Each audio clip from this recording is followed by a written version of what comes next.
Napoleão não tinha conseguido, em 1807, 8, 9, depois 10, não tinha conseguido terminar a sua obra no extremo ocidental da Europa e Portugal. E, por conseguinte, a rota do Atlântico continuava aberta para a Europa, que não tinha sido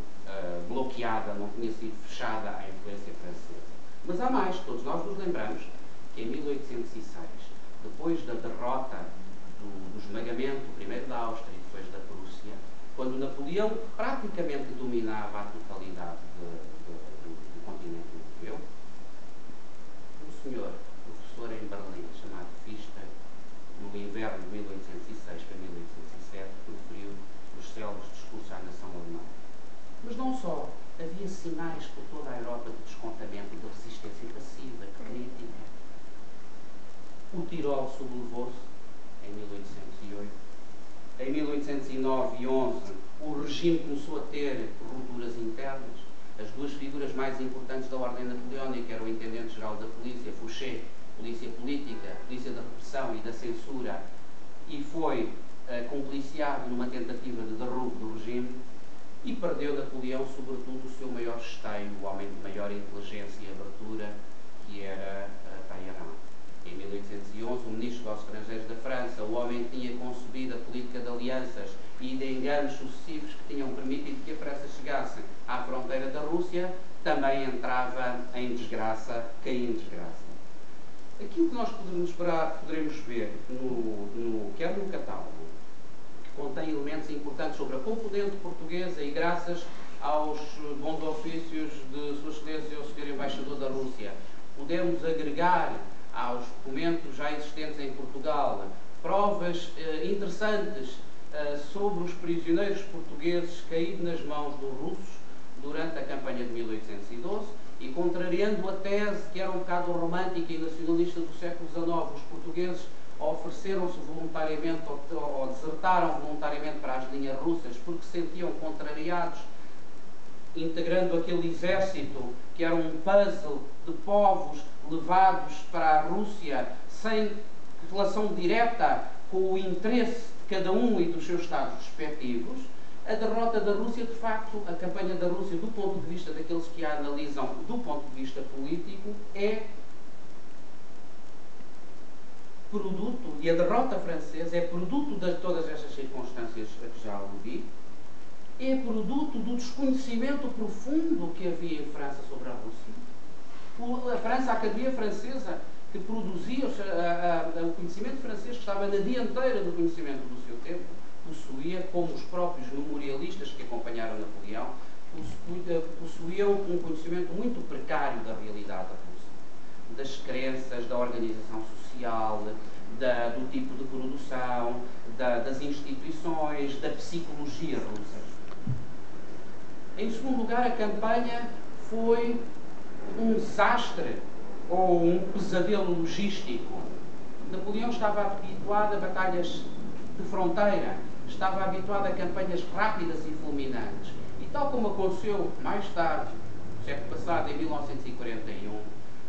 os russos assumiram uma tática que já tinha sido provada pelos franceses ligeiramente em Portugal, que em Portugal era uma política de armamento, evacuação de território para trás das linhas de torres e destruição de todos os bens que pudessem ser consumidos pelo inimigo, mas na Rússia essa atitude foi um extremo que era incompreensível para os franceses, que estavam habituados,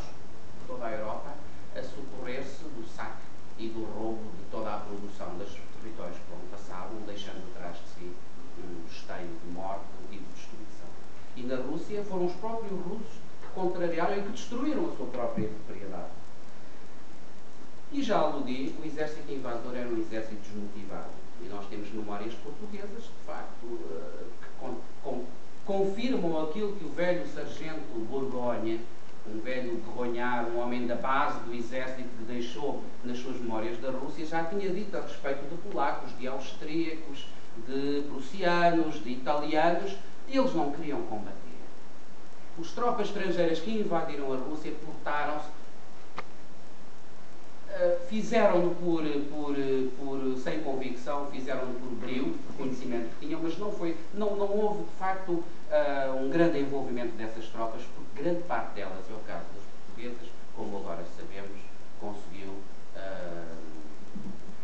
desenvolver estratégias de subtração e entregaram-se em pequenos grupos às russas. Outra característica é que foi uma guerra total. A Guerra da Rússia é a primeira guerra na verdadeira acessão moderna do termo, que envolve, não há distinção entre frente e retaguarda, entre civis e militares, e envolve uma forte componente de propaganda e de ação de agentes de propaganda, nomeadamente os russos, na retaguarda das tropas de Napoleão, capturavam soldados portugueses ou espanhóis ou austríacos ou polacos talvez não, colavam-lhes umas proclamações para que se rendessem, deixavam-nos onde eles tinham sido capturados e quando vinham as ambulâncias francesas levavam-nos para os seus hospitais de campanha e o pedido, a exortação a que desertassem era tornada conhecida. E assim sabiam que havia do lado do russo alguém que os esperava e que se entregassem voluntariamente seriam bem tratados, como aliás aconteceu. Outra lenda que corria na Europa da barbaridade russa, a lenda de que os russos matavam, mutilavam, maltratavam os prisioneiros. Não aconteceu isso. Pelo contrário, os presos portugueses, capturados pelos russos, a pedido do representante da corte portuguesa do Rio de Janeiro, que estava sediado em São Petersburgo, acolheu, vestiu, agasalhou, transportou para Portugal os portugueses que se entregaram às autoridades russas. O mesmo aconteceria em 1814, quando o exército russo, depois da campanha da Alemanha e da França contra Napoleão, foi o primeiro a entrar em Paris, e a população francesa, que estava trabalhada por uma propaganda intensíssima de anos de preparação e de intoxicação, chegou à conclusão que os russos eram os únicos, ao contrário dos prussianos e ao contrário dos ingleses, que pagavam as forragens, que pagavam os alimentos e os fornecedores franceses que lhes facultavam ajuda para quando se estabeleceram guarnição em Paris. E por último, a campanha foi uma cilada para Napoleão. Foi uma cilada para Napoleão porque, como disse no início da intervenção, a ideia de que a Rússia, de que a ordem europeia seria incompleta sem a Rússia, e pelo facto da Rússia não ter, não aceitar as condições que seriam só negativas para a sua relação,